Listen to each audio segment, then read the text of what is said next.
El Evangelio según Lucas. En el primer video exploramos las descripciones de Juan el Bautista y Jesús como el cumplimiento de la historia de Israel y de las promesas de Dios del Antiguo Testamento. Luego vimos a Jesús iniciar su misión y hablar de las buenas nuevas del reino de Dios para los pobres de Israel, la gente de bajo estatus social y gente marginada. Jesús también enseñó que su reino es uno invertido, que cambia todos nuestros valores sociales. Esta sección culmina con Lucas mostrando cómo Jesús es un nuevo Moisés que traería un nuevo éxodo a través de su muerte en Jerusalén. Aquí llegamos a la gran sección central del libro, donde Jesús guía a su nuevo Israel por un trayecto hacia Jerusalén. Esta parte del libro consiste de enseñanzas y parábolas que Jesús dio en el camino a diversas personas que se encontraba, principalmente a su grupo creciente de discípulos. Haciendo esto, Lucas representa el seguir a Jesús como un viaje, algo que haces y vas aprendiendo a lo largo del camino. Primero, Jesús invita a sus discípulos a unirse a Él y manda una ola de gente para ir adelante anunciando el reino de Dios. Entonces, el ser un discípulo automáticamente implica el actuar y participar en esta misión de Jesús. En lo que regresan estos discípulos, Jesús comienza a dar varias enseñanzas acerca de la oración y de confiar en la provisión de Dios. De hecho, son en estos capítulos de Lucas donde Jesús más habla acerca de dinero, posesiones y generosidad que en cualquier otra enseñanza. Si el seguirle es como estar en el camino, esto debe producir una mentalidad minimalista, creando esta libertad de posesiones que también permite generosidad radical. Otro tema clave en estos capítulos es la misión continuada de Jesús hacia los pobres. A lo largo de su viaje sigue formando este nuevo Israel, teniendo encuentros con gente enferma, ciega, conoce samaritanos, que eran enemigos antiguos de los judíos. También conoce a Zaqueo, un hombre judío, pero era cobrador de impuestos para los romanos. Todas estas personas marginadas conocen a Jesús y son transformadas y se unen a su comunidad. Esto Jesús lo describe como una gran cena. Él vino a buscar y a salvar al perdido, así que celebra cuando la gente descubre la misericordia de Dios. Pero no todos en estas cenas están felices. Lucas incluye varias historias de Jesús en comidas con fariseos. Todas estas historias se convierten en debates donde Jesús confronta el orgullo e hipocresía de ellos. Estos banquetes contrastantes son capturados más memorablemente en la parábola del hijo pródigo. Aquí un padre tiene dos hijos. Uno huye neciamente a gastar toda su herencia, pero regresa eventualmente arrepentido. Su padre lo perdona y organiza una fiesta de bienvenida para su hijo, que muerto estaba y ahora ha revivido. Pero el hijo mayor, que nunca dejó a su padre, está enojado y resiente la generosidad del padre hacia su hijo inmerecido. En esta parábola famosa, Jesús está explicando toda su misión a estos líderes.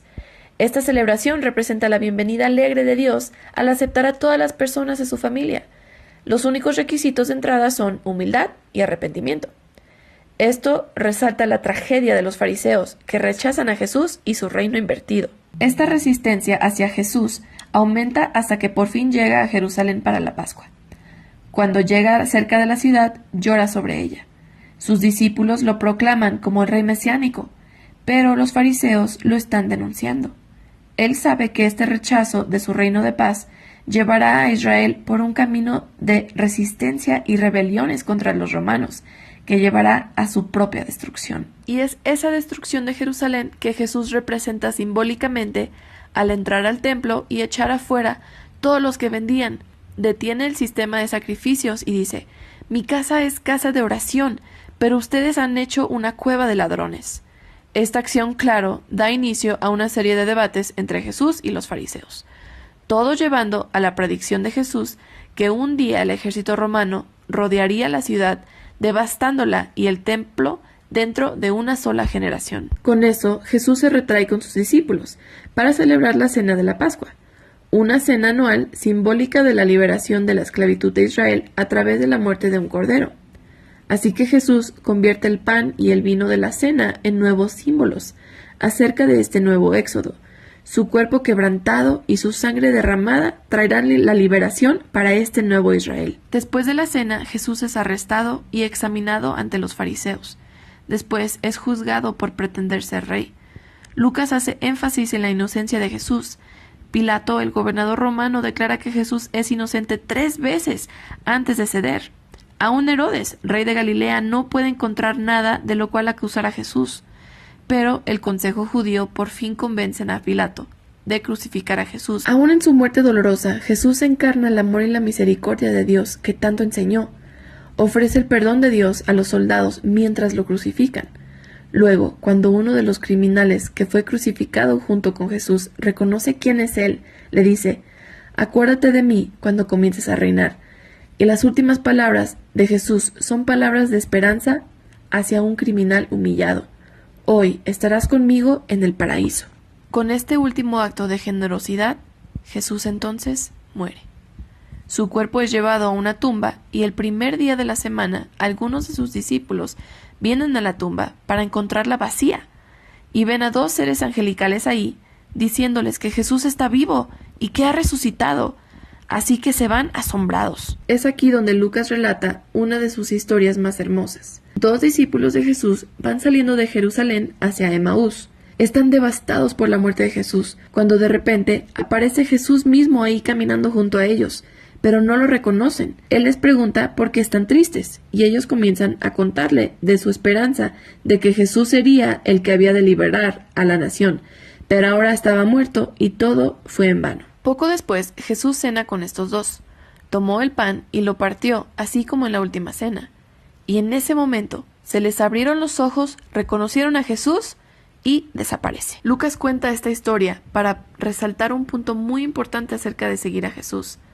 Cuando los discípulos de Jesús imponen su propia agenda y su propia realidad en Jesús, Él se vuelve invisible y desconocido para ellos.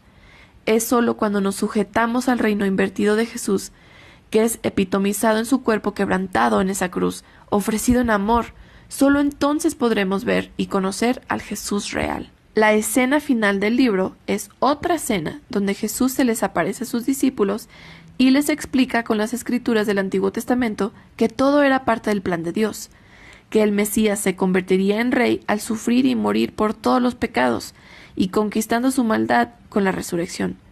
Así que ahora, como lo prometió Simeón el profeta en el capítulo 2, el reino de Jesús se extenderá de Israel para que el perdón de Dios sea anunciado a las naciones y todos sean invitados a seguir a Jesús. Pero Jesús les dice a sus discípulos que esperaran en Jerusalén a la venida del Espíritu Santo para capacitarlos para esta nueva misión. Esto, claro, continúa en el segundo volumen de Lucas, el libro de Hechos. Pero por ahora, este es el Evangelio según Lucas.